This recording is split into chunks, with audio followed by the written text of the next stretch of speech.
2,000 pounds of flesh, locked in a battle of strength and determination.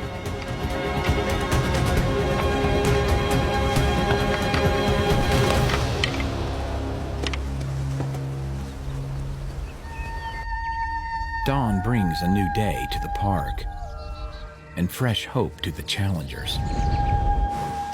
The master bull hangs on as other bulls gather.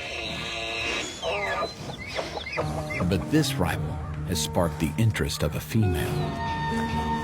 The master bull needs to rally to keep his harem together. But dissenting voices are getting louder. The tensions reach fever pitch. The battle of the bugles is over.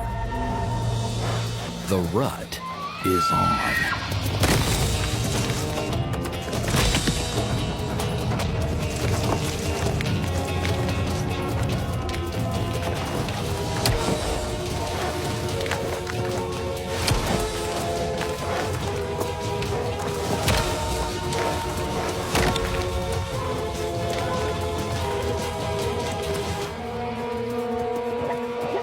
The rival flees with nothing more than a wounded ego.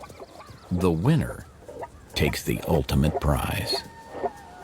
It will be his offspring roaming Grand Teton National Park.